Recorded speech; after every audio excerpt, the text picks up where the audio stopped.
Bom dia.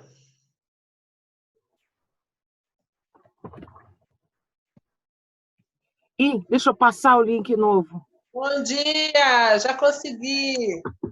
Ai, que bom. Tudo Graças bom? a Deus. Bom dia a todos. É que eu não sei porque o Zoom ele deu um problema na senha, ele gravou a senha antiga, que eu fiz uma videoconferência lá com o pessoal da Vicente Moretti, e aí eles pediram para que eles não, o Zoom deles não estavam podendo, eles pediram para mim poder usar o Zoom.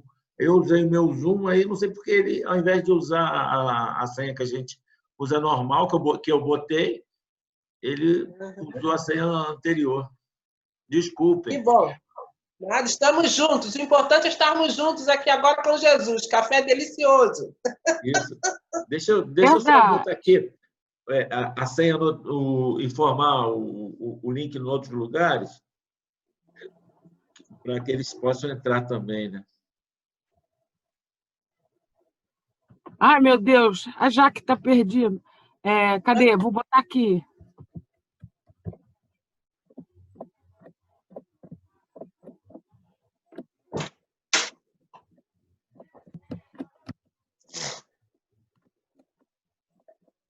Alguém viu ontem a palestra do irmão Esperança? Não. Na hora da palestra, eu estava na...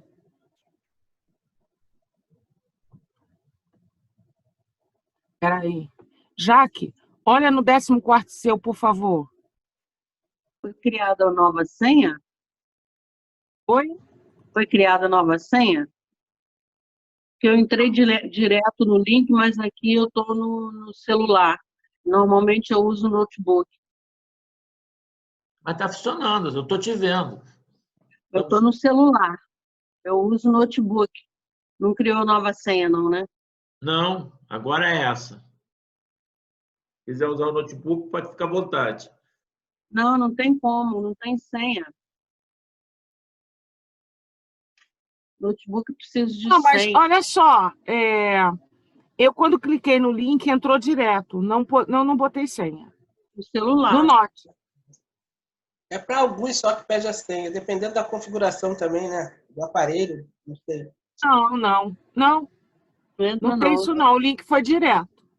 Com o link abriu direto. Não, eu direto sempre. Abre uma página no Chrome, aí pergunta se quer entrar, ok. Se quer abrir o Zoom. Eu mandei abrir o Zoom, entrou. Eu também entro assim que nem você, só que dessa vez foi a primeira vez que me pediu senha. Primeira vez. Coloque a sua senha. E tanto faz, eu tanto entro no notebook como no celular, é a mesma Tadinho, coisa. cadê o seu plano de fundo? Tem que botar. Eu esqueci. Pô! Peraí. Eu estou fazendo propaganda do meu novo, olha lá. Eu ontem fiquei tão feliz com a presença da Icleia que quando acabou a segunda reunião, eu fui fazer isso aí que bateu na minha cabeça. Meu, gente, que felicidade. Pô, Antônio de Lisboa é o cara. Porque... Mas Meu quem foi que você viu? Uma amiga minha, desde 1977, né? Ela apareceu no Evangelho no Lar. Ela tinha me dito que um dia ela ia aparecer. Aí eu falei, brincando com ela no celular, assim, ai, Cléia, vou pedir a Antônio de Lisboa para carregar você para o Evangelho. Ontem, 13 de junho, ela entra. Só que ela não se deu conta que era dia 13. Entendeu? Aí, olha, eu fiquei tão feliz, mas tão feliz, gente. Vocês não imaginam. Não. Ela está bem caidinha, né? Ela está com Parkinson agora, né? O Parkinson é uma doença familiar nela, né? O pai morreu de Parkinson, o irmão mais velho está com Parkinson, ele já está com 80 e tal. Ele foi dono do colégio Nota 10 ali no Meio, né?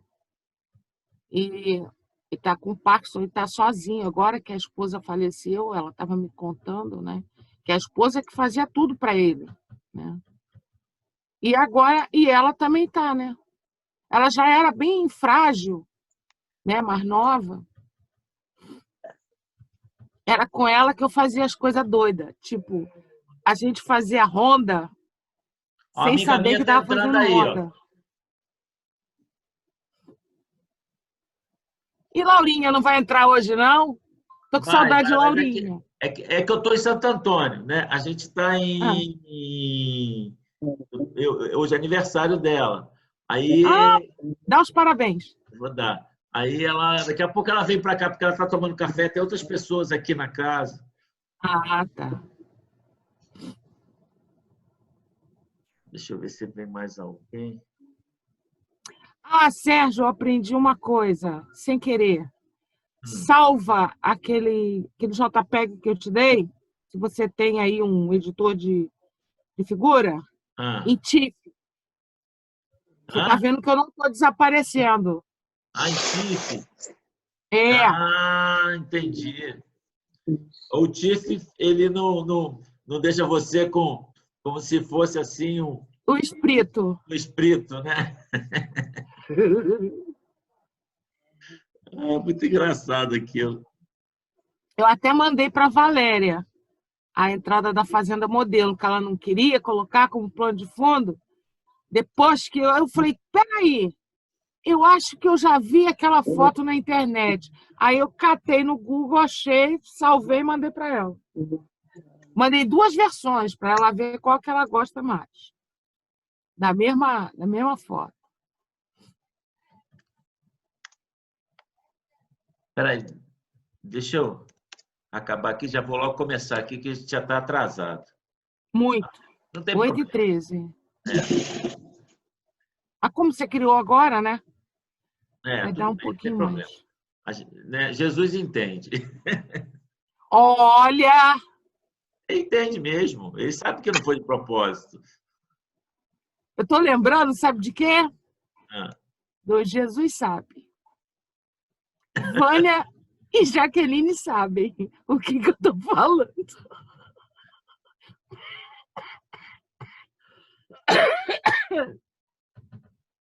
Gente, toda vez que eu olho aquilo, eu começo a rir, eu digo, Jesus, me perdoe, mas é muito engraçado.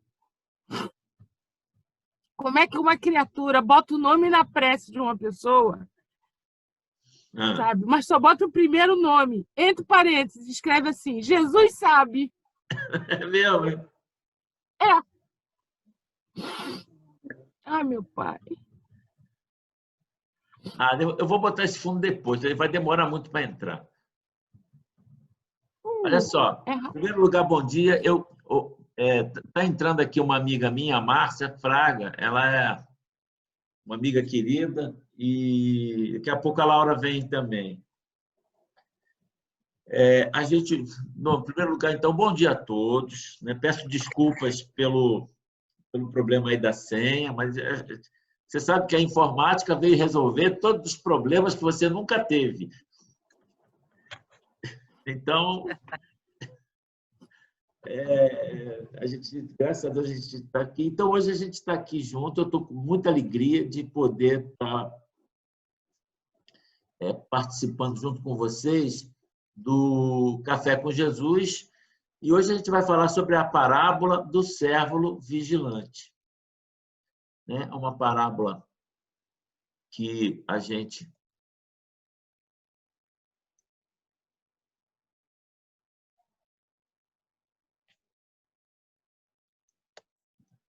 estão podendo ver aí?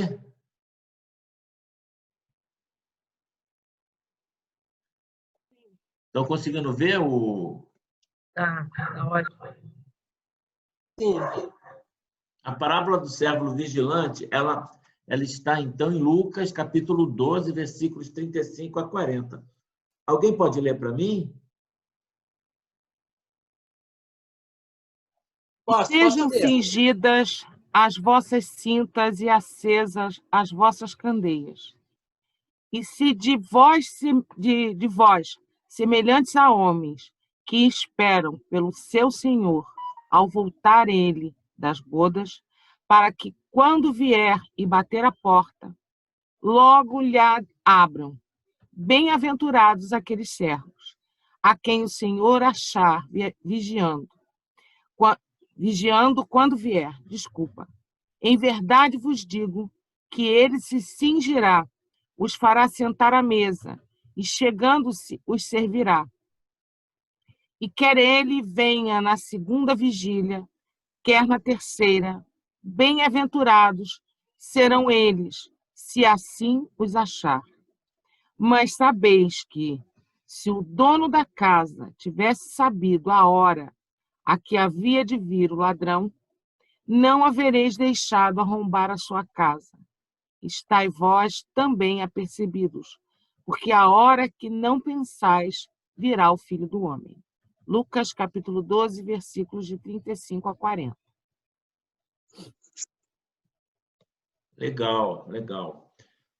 Então, essa parábola é uma parábola que tem a ver com a questão do servo, né? A questão da relação senhor e servo, e tem a ver também com a questão de que o servo ele tem que cumprir as suas obrigações, né? Como é então que essa parábola, ela... Tem alguém aqui querendo entrar, peraí. Ok. Vamos fazer a prece. Alina, faz a prece, já que você lembrou.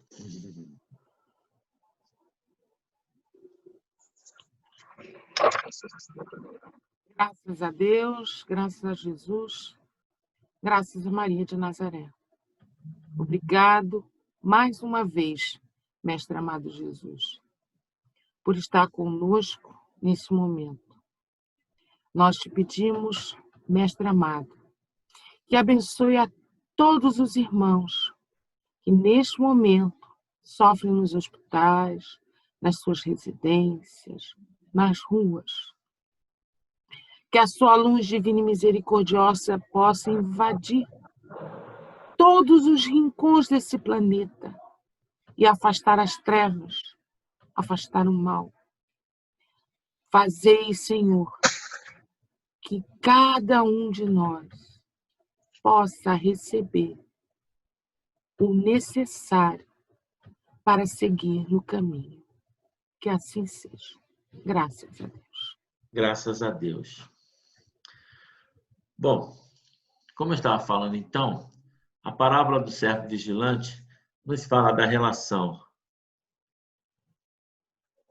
entre servo, né, relação entre patrão e empregado, e nos fala também sobre a questão do dever, né? E é interessante que essa parábola é uma parábola que ela está bastante relacionada com a parábola dos servos inúteis, né? Essa parábola dos servos inúteis é uma parábola são bem interessantes. Uma fala de que o servo, né, ele, depois de cumprir suas tarefas no campo, quando ele chega na casa, né, ele tem que se cingir, servir o seu senhor enquanto ele come e bebe, e depois de fazer isso tudo, é que ele vai poder descansar, comer e beber, né, se alimentar e descansar. Na parábola do servo vigilante, ele fala que o servo tem que estar vigilante e que o senhor, ao chegar nas bodas, né, na segunda ou terceira vigília, e encontrar o servo, né, com a candeia acesa, com a veste cingida e pronto para abrir-lhe a porta, ele mesmo, né, o próprio Senhor se cingirá, colocará o servo à mesa e o servirá. Interessante como é que Jesus ele coloca duas parábolas sobre o mesmo assunto, dois pontos de vista que, a princípio, parecem antagônicos, mas, na realidade, não são. Ele fala para a gente algumas coisas bem interessantes. A primeira coisa que ele fala para a gente é a questão de sermos servos do Senhor. Sermos servos do Senhor é uma relação muito mais direta, mais forte, do que apenas sermos alguém que está passando pela vida. Quem é servo do Senhor somos aquelas pessoas que estamos, de alguma maneira, já ligados a Deus, já ligados aos ensinamentos de Jesus e que já estamos tendo a conscientização, né, do Cristo. Já estamos tendo aquela conscientização do dever cristão, a conscientização espiritual. Pastorino nos fala que essa conscientização, né, esse dever, né, ela é voluntária, ela não é imposta. Mas a partir do momento que você se voluntariza, né, que você, né, busca essa verdade, você tem que ter um devotamento integral, 24 horas. Você tem que trabalhar, né, como se fosse, entre aspas, um escravo. Não escravo no sentido pejorativo, mas você tem que estar disponível 24 horas da sua vida, do seu dia, né? Sempre alerta para os deveres espirituais. E aí ele fala que para a gente que esse é o nosso dever, o dever de cada um de nós. E por isso nós não temos que dizer que somos melhores, porque nós apenas fazemos o nosso dever. Ele compara, né? Pastorino faz uma comparação muito interessante, falando sobre duas pessoas que vão a um banco e dispõem de uma determinada quantia. Uma pessoa, a primeira pessoa, ela vai pagar uma dívida, um empréstimo do banco. E a outra pessoa, ela vai fazer um depósito no banco, vai abrir uma conta. Qual é a pessoa que o banco vai agradecer? O banco vai agradecer a segunda pessoa, porque aquela pessoa está depositando confiança, né? Está depositando o seu dinheiro naquele banco. A primeira pessoa está cumprindo uma obrigação. É dever dela pagar a dívida dela.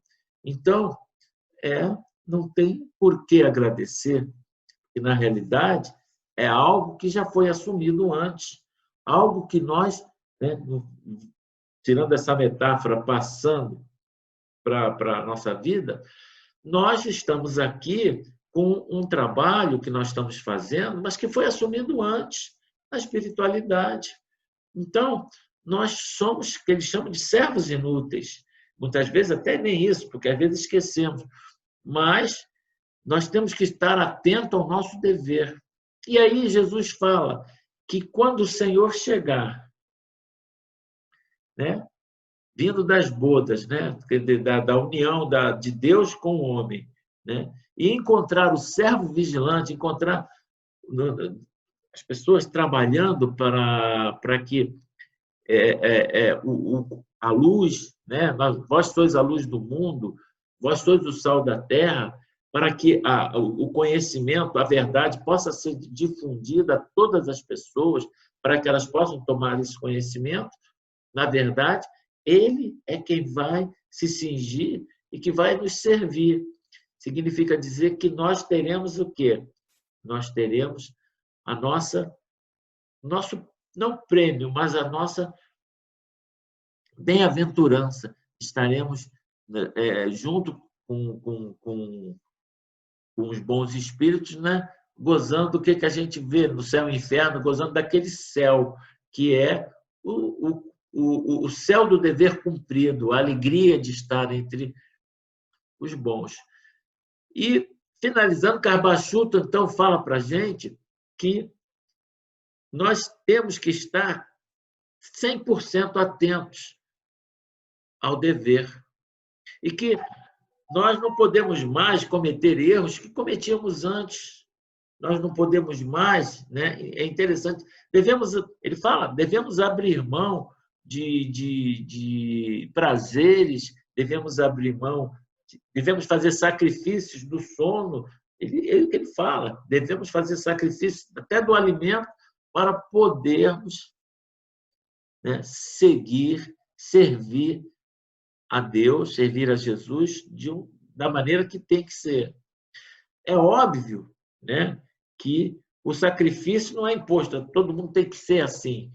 Mas vai ter horas que a gente vai ter que fazer um sacrifício, e esse sacrifício vai ser um sacrifício agradável a Deus. Quem quer falar?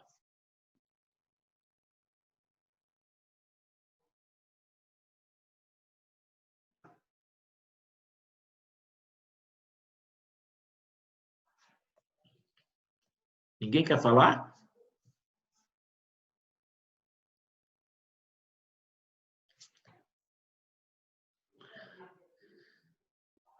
Não, o povo está quietinho.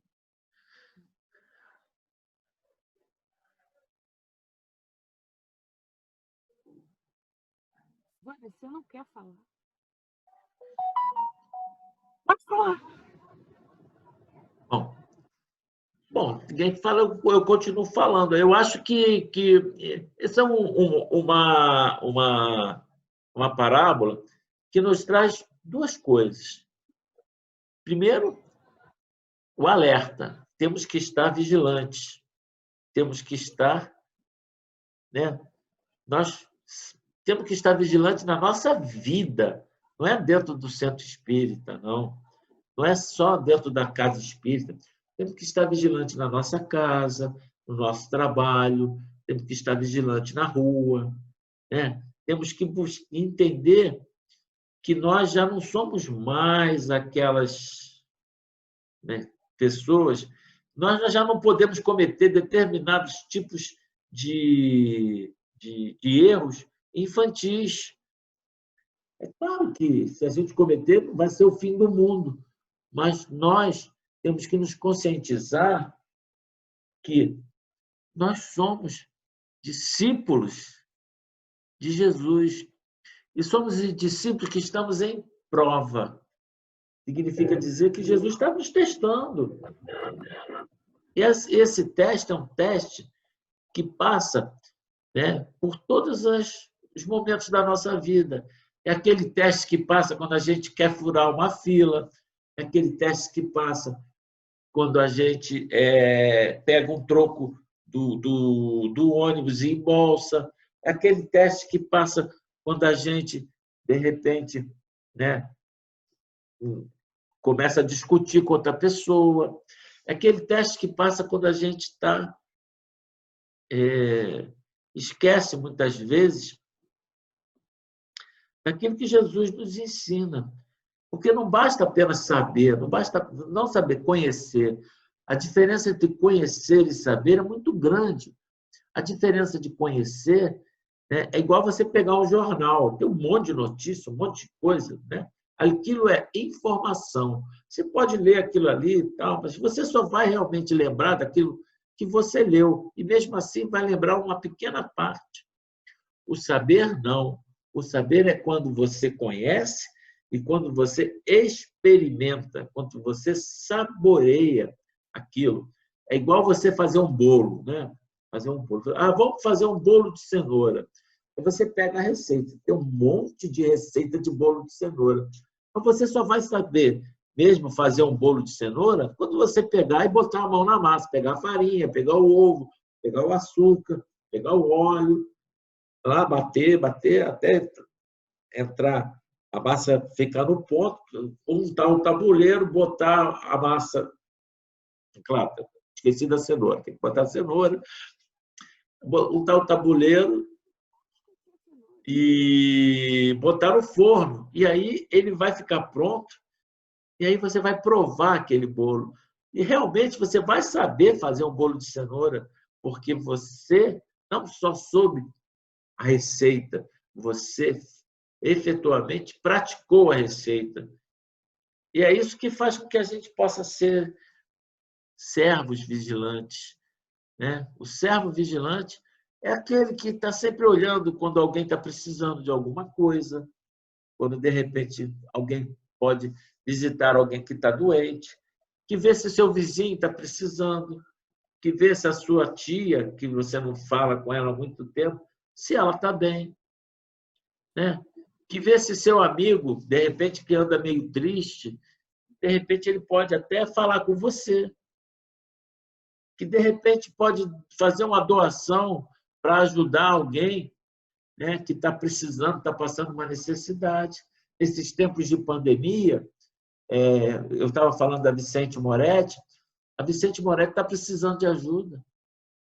Ela está com uma dívida muito grande e as pessoas estão fazendo campanhas para poder pagar essa dívida, porque, né, cortaram a água dela, mas, graças a Deus, eles conseguiram fazer com que a água viesse agora da escola, que tem uma escola lá.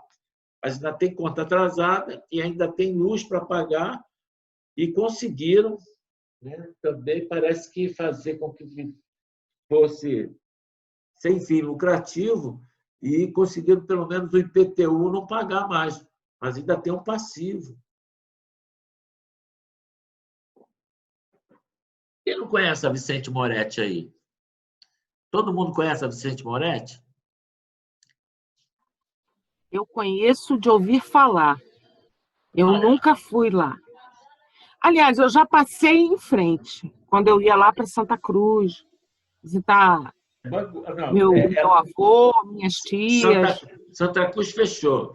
A Vicente Moretti fica ali perto de... Não. Quando eu ia visitar meus avós, minhas tias, né, eu passava em frente. O ônibus que nós pegávamos passava em frente. Mas eu nunca fui para visitar. O seu Antônio já disse que quando fosse, que ele vai, tá, que ele me levaria. Estou esperando até hoje. Então, agora não vai dar para ir. Vai te levar no plano astral. Com certeza. Quase que ele partiu esses dias aí. Bateu com o carro, sorte que ele só quebrou a mão.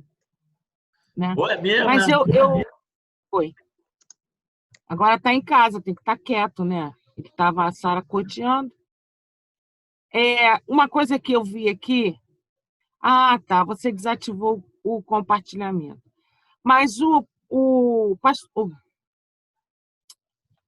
Quer autor... que eu compartilhe agora, de novo? Eu tenho uma coisa aqui. O final, né, o comentário dele, do Cairbar.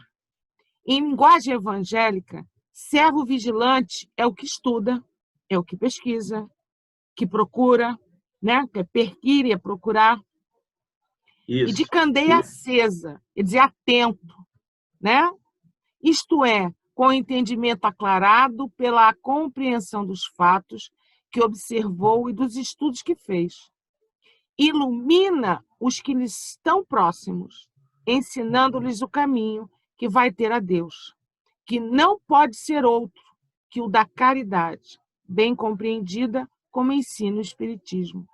Né? A gente tem tido no nosso Evangelho esse ensinamento quase que massacrado. Né? Então, a espiritualidade está nos chamando para isso. Todos nós. Está na hora, não dá mais para dizer não. Já não pode dizer. Mais. Eu não sabia. Ele está dizendo para a gente: olha, a gente tem que começar a botar a mão na massa. Né? Não dá mais. E nós, espíritos, é pior ainda. Porque quando a gente chegar, né, lá do outro lado, vão começar a perguntar. Né? nem precisa muito, a nossa consciência vai nos inquirir. O que você deixou de fazer? Né? E a gente vai ter que aceitar o que for mostrado, o que nós deixamos de fazer. E a gente não vai poder dizer, enquanto espírita, eu não sabia. Né? É igual aquela historinha que tem no Rindo e Refletindo, número 1, do Simonetti, do Richard Simonetti. É Rindo e Refletindo com Chico Xavier, em que o católico, né, quando chega, uma passadinha de leve no fogo, diante ele ainda fala assim, diante do demônio. Tá, uma passadinha de leve. O evangélico, dá uma esquentadinha. Chega o espírita, bem tostadinho. Mas por quê? Porque ele sabia.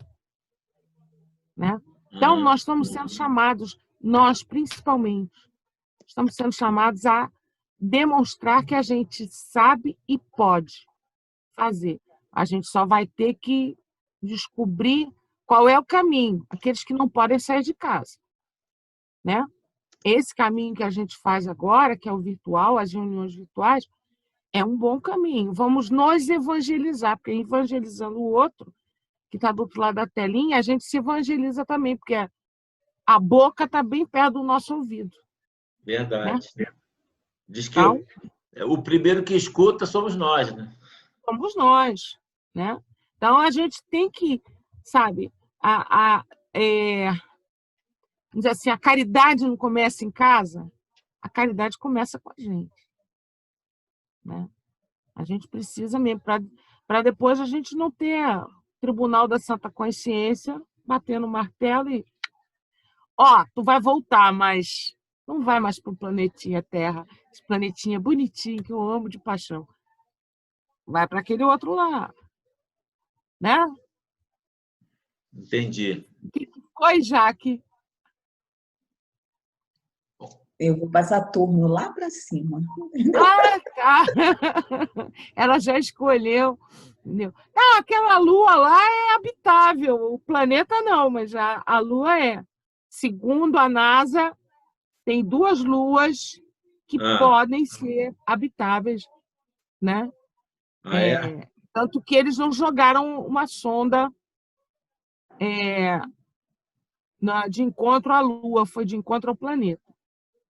A sonda que já tinha deixado de funcionar, né? Mas como a carga era radioativa, né? É claro que eles devem saber que deve ter vida lá nas luas, né? Por isso que eles botaram. E é possível, há indícios. Então jogaram no planetinha. Aquele planeta lindo, bonito, né? Aí a gente sabe. Entendeu? A gente volta. Eu já sei que eu vou para o final da fila para pegar a senha, para entrar na fila para pedir para ir para nosso lar. Entendeu? Eu vou tentar a ajuda da Icléia, porque a Icléia vai direto para uma colônia espiritual. Né? Mas, gente, a gente brinca e tudo, mas é uma realidade. A gente está sendo chamado. Tem muito espírita que está dormindo em berço esplêndido. Na verdade, olha, é verdade. E eu vejo isso assim e fico triste, mas eu falo, eu respeito. Eu não posso chegar e falar para as pessoas assim, você tem que fazer. Não, o trabalho ele é voluntário. Né? Todos nós, como diz, não é imposto. A parábola fala para a gente que nós temos que nos voluntar, temos que nos predispor. E a partir do momento que a gente aceita, aí a gente está realmente trabalhando para Jesus. Mas não é... Dizem, a doutrina espírita era uma coisa linda, né? Ela fala para a gente que a relação nossa com a doutrina espírita, ela tem 3 momentos. O primeiro momento é o momento que nós chegamos na doutrina espírita. onde nós geralmente vamos lá procurar, né, cura para nossas dores de barriga, onde a gente tem um problema, a gente está com um problema sério, problema às vezes de perda de emprego, às vezes perda de um ente querido, às vezes uma doença, né, às vezes um problema de separação e outros problemas tal. Mas é difícil, é difícil encontrar alguém que chega na doutrina espírita apenas por amor. Existem algumas pessoas que já nascem em famílias de espíritas. Por amor por alguém. Existem pessoas que já nascem em família espírita e naturalmente são levadas. Outras que se casam, às vezes, né? ou que têm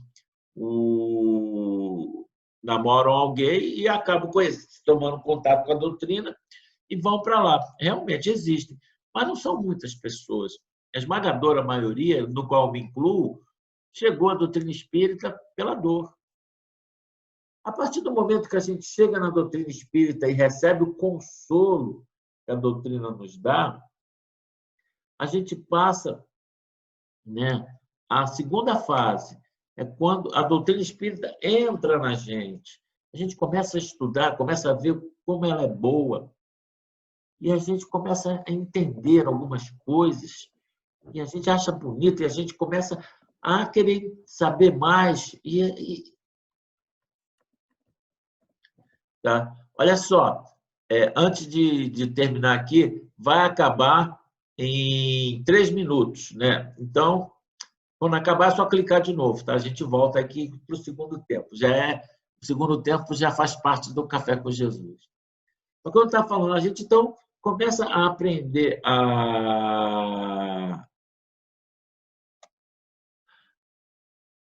como é que se diz?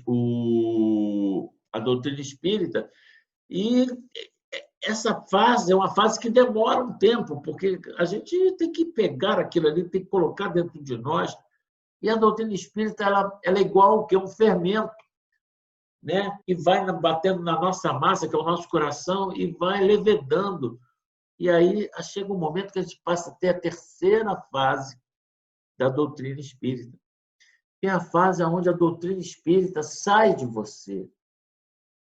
É aquela fase que nós, né, temos que começar a praticar a doutrina espírita, que é aquela fase onde nós temos que praticar a caridade, temos que colocar na nossa vida os preceitos que a doutrina espírita nos ensinou, e não para nos mostrarmos, mas para vivermos em harmonia. E parece que a espiritualidade ela está fazendo o seguinte, ela está dando um up na gente, ela está falando para a gente assim, olha só, não dá mais para ficar parado esperando aí o momento, não, o momento é agora, vocês querem, tem que começar a trabalhar, porque senão a gente vai lá para aquele planetinha lá, né? Onde é que é a Lua, ou quiçá algum outro que a gente nem sabe, né? Ramatiz falava de o planeta intruso, né? Ou falava de Nibiru. Já ouviram falar de Nibiru? O planeta Chupão, que vai levar os degredados da Terra. Ramatiz fala sobre isso. E aí a gente tem que começar a entender o seguinte, né? Bem-aventurados os mansos, porque eles herdarão a terra. Bem-aventurados os pacíficos. E para ser manso e pacífico, não basta apenas coisa. Você tem que ser manso e pacífico, ó, não é na aparência. Você tem que ser manso e pacífico aqui e no coração. É interessante.